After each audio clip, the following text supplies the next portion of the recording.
Assalamualaikum warahmatullahi wabarakatuh. Halo teman-teman, perkenalkan, saya Deca Amelia dari kelas 10 IPS 1. Di sini saya akan menyajikan video pembelajaran ekonomi tentang lembaga keuangan non-perbankan. Sebenarnya lembaga keuangan non-perbankan sama dengan lembaga keuangan perbankan, yakni menghimpun dana dan menyalurkannya kepada masyarakat.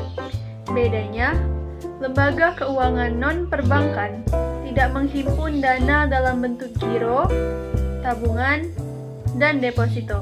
Lembaga keuangan non-perbankan terdiri dari pasar modal, asuransi, dana pensiun, lembaga pembiayaan, dan pegadaian. Pada video kali ini kita akan membahas yang pertama, yaitu pasar modal.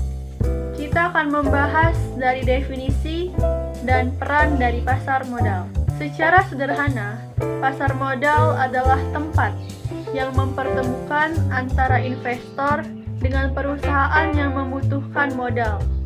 Pasar modal juga dapat didefinisikan sebagai tempat jual beli surat berharga jangka panjang. Kenapa disebut jangka panjang?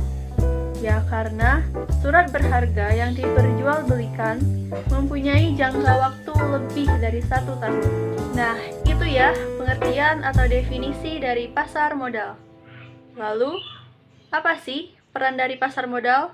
Oke, yang pertama, sarana penambah modal. Jadi, pasar modal itu menjadi sarana bagi perusahaan untuk mendapatkan dana sebagai tambahan modal, teman-teman. Terus, peran yang kedua adalah sarana peningkatan produksi. Nah, jadi, dengan modal yang nantinya akan diperoleh, perusahaan dapat meningkatkan kapasitas produksi. Terus, yang ketiga, sebagai sarana pemerataan pendapatan. Nah, jadi, pasar modal itu menjadi sarana bagi masyarakat untuk menanam modal, sehingga nantinya mereka tuh akan mendapatkan bagi hasil dari keuntungan usaha dari perusahaan, gitu ya. Terus yang keempat nih, sebagai sarana penciptaan tenaga kerja. Nah, dengan meningkatnya kapasitas produksi, tentunya perusahaan membutuhkan tenaga kerja tambahan. Nah, ini menjadi sarana dalam penciptaan tenaga kerja baru, gitu kan? Terus yang kelima nih, sebagai sarana peningkatan pendapatan negara. Nah, dengan peningkatan kapasitas produksi usaha tadi, itu memungkinkan perusahaan untuk mendapatkan keuntungan yang lebih kan? Sehingga pajak penghasilan yang nantinya diperoleh negara juga makin bakal tinggi.